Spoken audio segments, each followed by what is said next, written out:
नमस्कार दोस्तों, अपनी पाठशाला चैनल पर आप सभी का हार्दिक स्वागत है। तो मित्रों, कैसे हो आप सभी? मैं आशा करता हूँ कि आप सभी स्वस्थ होंगे, मस्त होंगे और निरंतर अपनी पढ़ाई में लगे हुए होंगे। तो मित्रों, मैं फिर से हाजिर हूँ एक नए टॉपिक के साथ में, और आज का अपना टॉपिक होगा अलंकार की परिभाषा और उनके भेद।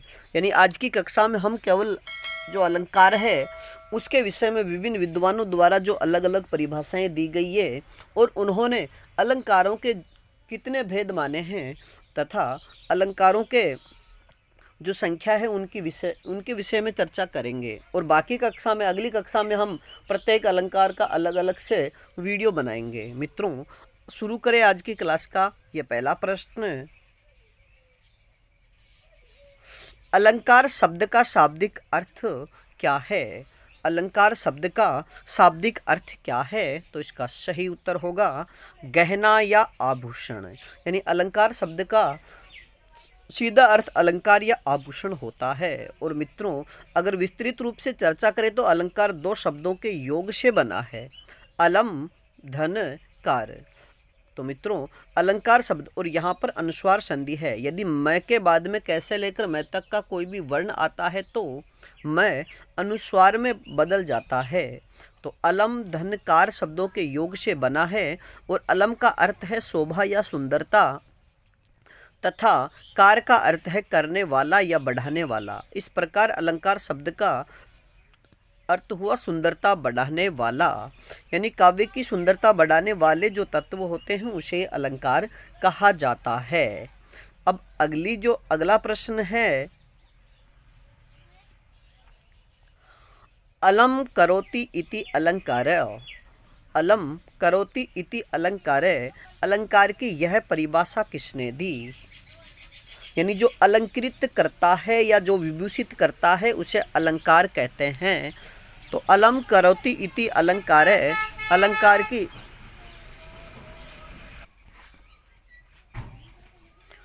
अलंकरोति इति अलंकार, अलंकार की यह परिभाषा किसने दी? तो इसका सही उत्तर होगा आचार्य वामन ने। और मित्रों, याद रखिएगा, अलम करोति इति अलंकार का मतलब होता है यानी जो अलंकृत करता है, यानी शोभावर्धन तत्व को अलंकार कहते हैं। और आचार्य वामन के अगर ग्रंथ की बात करें तो इनके ग्रंथ का नाम काव्य अलंकार सूत्रवृत्ति है। तो मित्रों, अलंकार, जितने भी अलंकारवादी आचार्य हैं उनके ग्रंथ का नाम भी आप याद रखिएगा, क्योंकि ग्रंथों के नाम देकर के भी मिलान वाला प्रश्न आपसे पूछा जा सकता है। बात करें अगले प्रश्न की। अलंकार को काव्य का आभूषण धर्म किसने कहा है? अलंकार को काव्य का आभूषण धर्म किसने कहा है? तो इसका सही उत्तर होगा आनंदवर्धन ने। और मित्रों, याद रखिएगा कि आनंदवर्धन के ग्रंथ का नाम साहित्य दर्पण है। तो एक तरफ कोष्टक में मैंने है ना इनके ग्रंथों के नाम भी लिखे हैं। तो अलंकार को काव्य का आभूषण या धर्म किसने कहा? तो आनंदवर्धन ने। इन्होंने बतलाया कि अलंकार शब्दार्थ का शोभावर्धन करते हुए मुख्यतः रस का उपकारक सिद्ध होता है। बात करें आज के अगले प्रश्न की। काव्यात्मनो व्यंग्य से रमणीयता प्रयोजना अलंकार। यानी काव्यात्मनो व्यंग्य से रमणीयता प्रयोजना अलंकार, यह पंक्ति किसकी है? तो इसका सही उत्तर होगा पंडित राज जगन्नाथ की। और मित्रों, पंडित राज जगन्नाथ ने अलंकार को काव्य की आत्मा व्यंग्य का रमणीयता प्रयोजन धर्म मानते हुए आनंदवर्धन की जो प्रभृति आचार्यों के विचार की पुष्टि की है।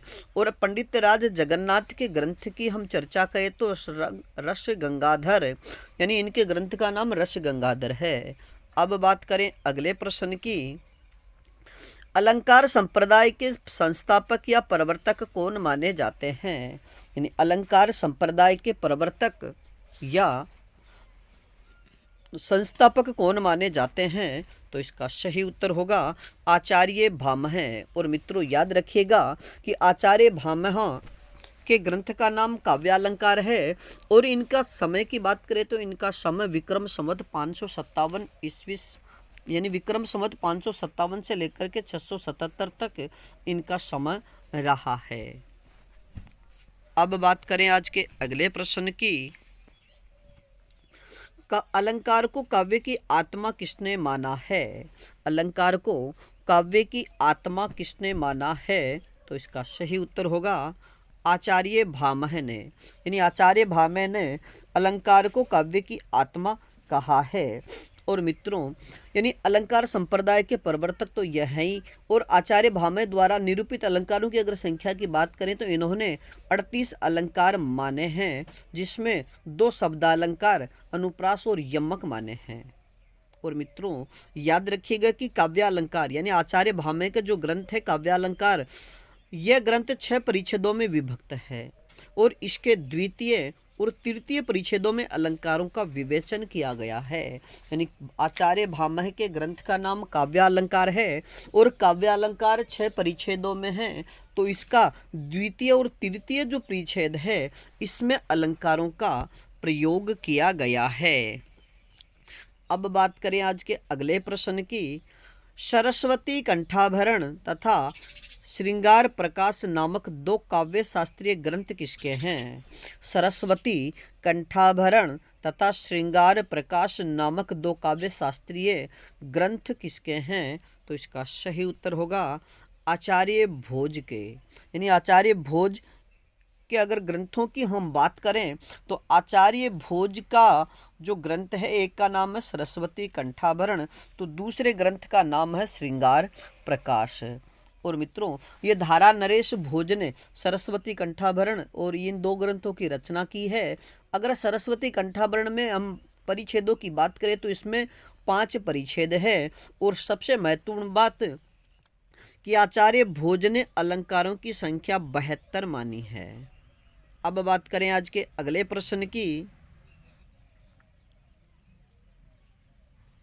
आचार्य विश्वनाथ के ग्रंथ साहित्य दर्पण के कौन से परिच्छेदों में अलंकारों का विवेचन किया गया है?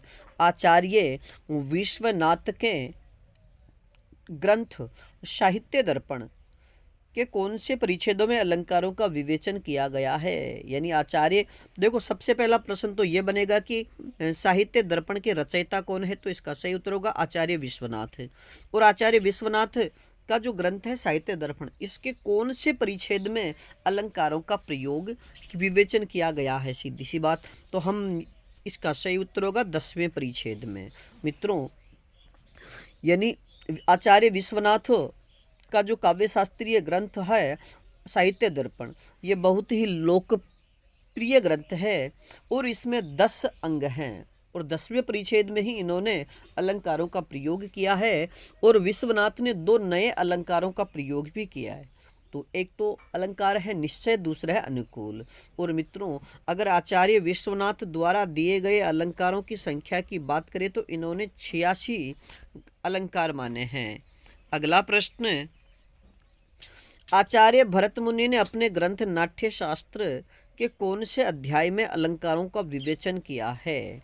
आचार्य भरत मुनि ने अपने ग्रंथ, देखो अगर आपसे सीधा प्रश्न पूछ लिया जाए कि नाट्य शास्त्र के रचयिता कौन है तो इसका सही उत्तर होगा आचार्य भरत मुनि।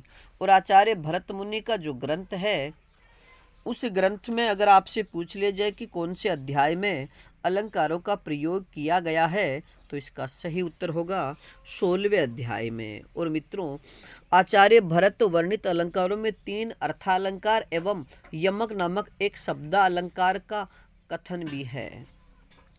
अब बात करें आज के अगले प्रश्न की। आचार्य भामह ने सभी अलंकारों का मूल किसे माना है? आचार्य भामह ने सभी अलंकारों का मूल किसे माना है? तो इसका सही उत्तर होगा वक्रोक्ति अलंकार को। मित्रों याद रखिएगा कि भामह ने वक्रोक्ति को सभी अलंकारों को मूल कहा है, तो वक्रोक्ति के अभाव के कारण ही वे हेतु, सूक्ष्म एवं लेस को अलंकार तत्व प्रदान नहीं करते। अगला प्रश्न,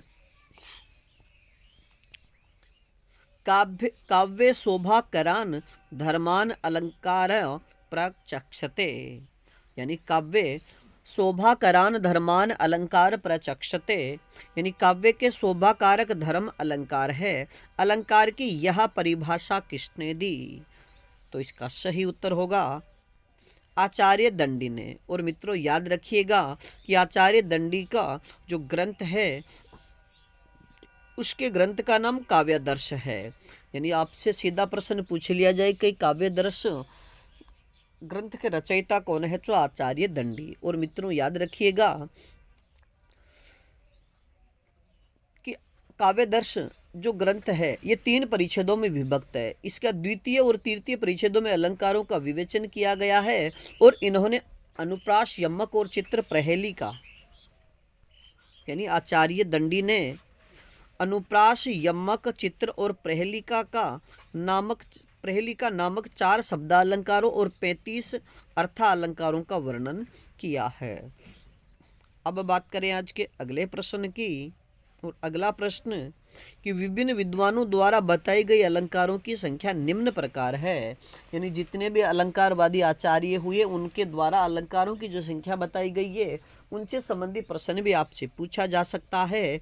तो महाकवि भट्टी ने अलंकारों की संख्या कितनी मानी है, तो इसका सही उत्तर होगा 38।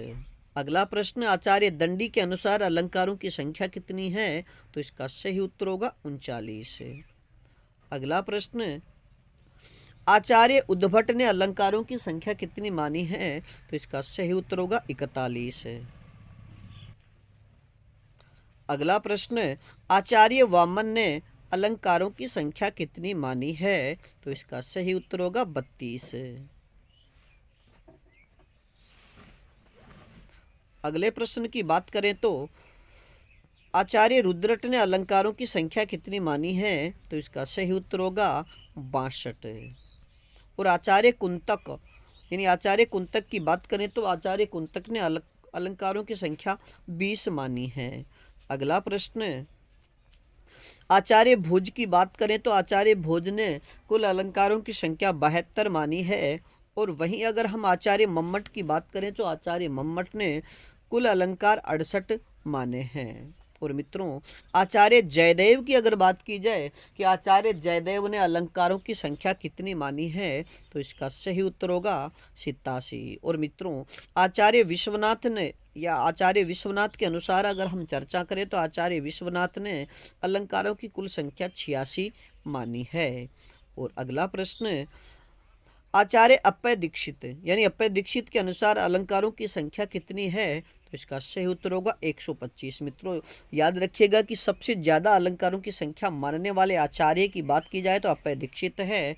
और पंडित जगन्नाथ की अगर चर्चा की जाए तो पंडित जगन्नाथ ने अलंकारों की संख्या 70 मानी है। अब बात करें आज के अगले प्रश्न की। मैं अलंकार को केवल वर्णन प्रणाली मानता हूँ। मैं अलंकार को केवल वर्णन प्रणाली मानता हूँ। यह कथन किसका है या यह पंक्ति किसकी है, तो इसका सही उत्तर होगा आचार्य रामचंद्र शुक्ल की। और मित्रों अब बात करें आज के अगली पंक्ति की। कविता करने में अलंकारों को बलात् लाने का प्रयत्न नहीं करना चाहिए। यानी कविता लेखन में या कविता करते समय बलात् का मतलब होता है जबरन, यानी अलंकारों को बलात् लाने का प्रयत्न नहीं करना चाहिए। यह कथन किसका है, तो इसका सही उत्तर होगा आचार्य महावीर प्रसाद द्विवेदी का। यानी आचार्य महावीर प्रसाद द्विवेदी ने कहा है कि कविता लेखन में अलंकारों का जबरन प्रयोग नहीं करना चाहिए। अब बात करें आज के अगले प्रश्न की। अलंकारों के प्रयोग से भाषा एवं भावों की नग्नता दूर होती है और उसमें सुषमा की सृष्टि होती है। यह पंक्ति किसकी है? यानी अलंकारों के प्रयोग से भाषा एवं भावों की नग्नता दूर होती है और उनमें सुषमा की सृष्टि होती है। यह पंक्ति किसकी है, तो इसका सही उत्तर होगा डॉक्टर रामकुमार वर्मा की। अगला प्रश्न